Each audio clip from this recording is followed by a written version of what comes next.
क्या होगा डायनो का राज। जी हाँ दोस्तों, वीना ने दवंश को छुड़ाया कैद से। जी हाँ दोस्तों, हम बात कर रहे हैं स्टार प्लस के शो जादू तेरी नज़र का। अगर आप इस चैनल पर नए हैं तो इसे सब्सक्राइब कर दीजिए, साथ ही बेल आइकन दबाना ना भूलें। वीडियो अच्छा लगे तो इसे लाइक जरूर कीजिएगा। चलिए आगे बढ़ते हैं दोस्तों।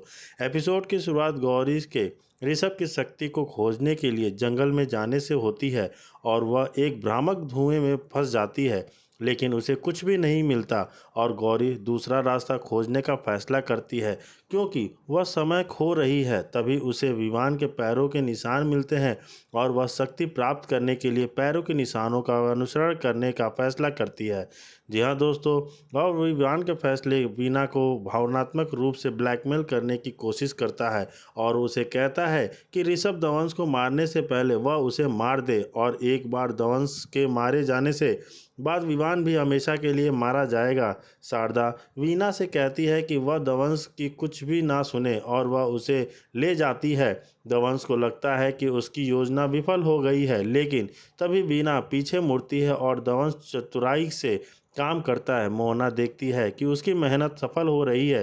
विवान वीना से कहता है कि उसे ऐसी मदद नहीं थी और वह वीना से कहता है कि वह विवान के लिए वीना की भावनाओं को जगाने से डरता है। वीना भावुक हो जाती है और वह फर्श पर बैठे जाती है। वीना ने दिया बुझा दिया और राख खटा दी, जिससे विवान को आज़ादी मिल जाएगी। गौरी अभी भी ऋषभ शक्ति लेने के रास्ते पर है और विवान गौरी को रोकने के लिए निकल जाता है।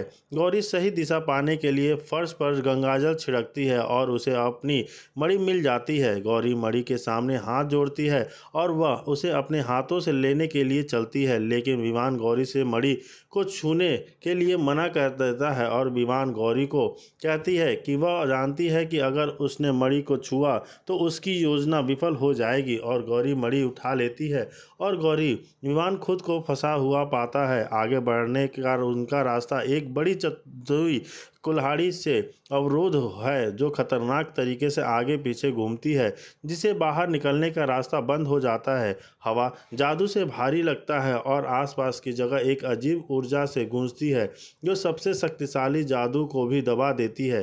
गौरी सबसे पहले अपनी शक्तियों का उपयोग करने की कोशिश करती है ताकि एक सुरक्षा कवच बना सके या कुल्हाड़ी की गति को धीमा कर सके, लेकिन उसे निराशा होती है। कुछ नहीं होता।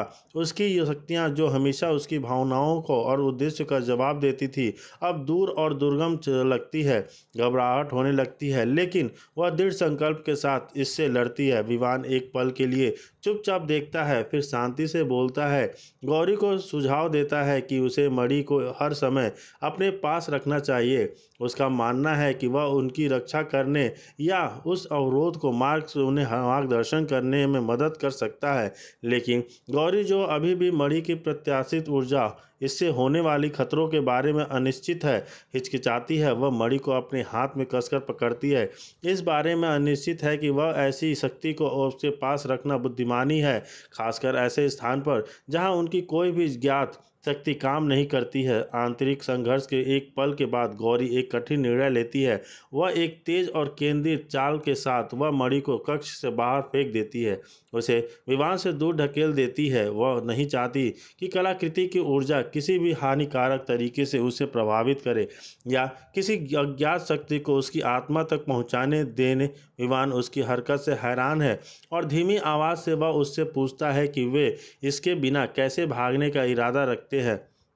मंत्रमुग्ध कुल्हाड़ी तेजी से और तीखी गति से चलती रहती है, एक डराने वाली आवाज़ से साथ हवा को चीरती हुई। उसकी हरकतें यांत्रिक और रहस्यमय दोनों लगती हैं, जैसे कि उनके विचारों और भय एक प्रतिक्रिया पर रही हो गई हो। गौरी खुद को संभालते हुए शांत आत्मविश्वास के साथ विवान को जवाब देती है और वह उसे बताती है कि उसने पहले ही कुल्हाड़ी की लय की काटिंग कर ली है, झूलों के बीच थोड़े अंतराल का अध्ययन कर लिया है, उसे मानसिक गणना कर ली है और सटीक और सही उसे साहसी उसे विश्वास है कि वे सिर्फ आधे सेकंड के भीतर खतरे के क्षेत्र से गुजर सकते हैं।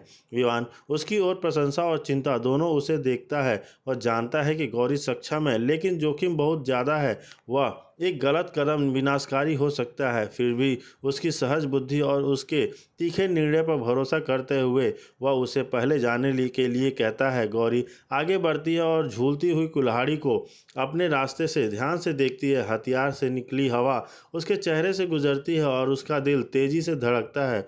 वह जानती है कि यह एक ऐसा क्षण है जिसने पूरा ध्यान देने की जरूरत है। कुल्हाड़ी अपेक्षा से ज़्यादा तेजी से घूमती है, जिससे उसके सामने एक धुंधलापन पैदा हो जाता है। वह एक पल के लिए हिचकिचाती है और गति का पूरा मूल्यांकन करती है। तभी विमान फिर से बोलता है कि उसे धीरे से याद दिलाता है कि जब तक वह वास्तव में तैयार ना हो जाए उसे ऐसा नहीं करने की ज़रूरत है। नहीं है। गौरी उसकी ओर देखती है और उसकी आंखें स्थिर है। वह उससे कहती है कि वह तैयार है, लेकिन अगर कुछ भी होता है तो उन्हें एक दूसरे की मदद करने के लिए तैयार रहना चाहिए। इससे पहले कि वह आगे बढ़ पाती, विमान अचानक एक कदम आगे बढ़ जाता है। वह कहता है कि वह पहले जाएगा। उसका तर्क सरल है, अगर उसे चोट लगती है तो वह चैम्बर से बाहर प्राकृतिक ऊर्जा का उपयोग करके खुद को ठीक कर सकता है। ऐसा उसने पहले भी किया है। गौरी चौंक जाती है और तुरंत उसे रोकने की कोशिश करती है। उसकी आवाज़ दृढ़ और क्योंकि वह जोर देकर कहती है कि वह एक जोखिम भी नहीं उठा सकता। वह उसे याद दिलाती है कि वह चैम्बर हर चीज़ को कमज़ोर करता है, यहाँ तक कि किसी के ठीक होने की क्षमता को भी।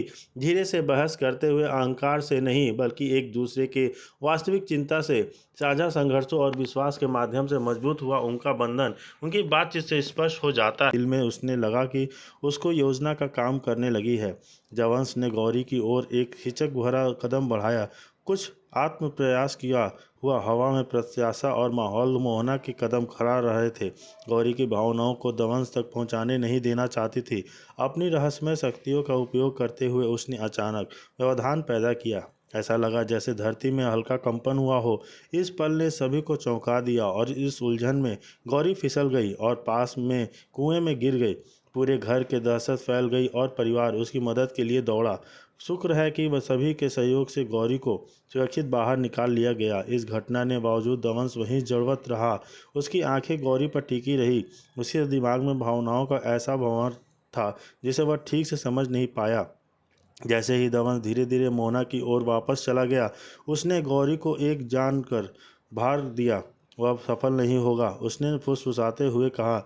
उसके शब्द शांत आत्मीयता से भरे हुए थे। उसने दावा किया कि विमान जिसे गौरी प्यार करती थी वह अस्तित्व में नहीं है। उसके अनुसार दवंश ने उसकी जगह ले ली है और विमान के दिल में जो प्यार कभी रहता था वह गायब हो गया है। लेकिन गौरी उसकी बात पर यकीन करने को तैयार नहीं थी। उसका दिल अभी भी विश्वास पर टिका हुआ था कि उसका विमान इस नए रूप में कहीं है। मोहना ने जोर देकर कहा कि दवंश बिल्कुल अलग है और गौरी के पीछे हटने की चेतावनी दी। यहाँ तक कि उसने प्रतीकात्मक समर्पण करने और बदलाव को स्वीकार करना चाहिए, लेकिन बहादुरी और आदिति गौरी के इनकार कर दिया। उसका मानना था कि प्यार किसी भी बदलाव से ज़्यादा मजबूत है। इस बीच घर के अंदर एक गंभीर चर्चा शुरू हो गई थी। वीना ने दवंश के बारे में कुछ अजीब महसूस करते हुए अपनी चिंता व्यक्त की। यह हमारा विमान नहीं है, उसने कहा। उसकी आवाज़ थोड़ी कांप रही थी, डर से नहीं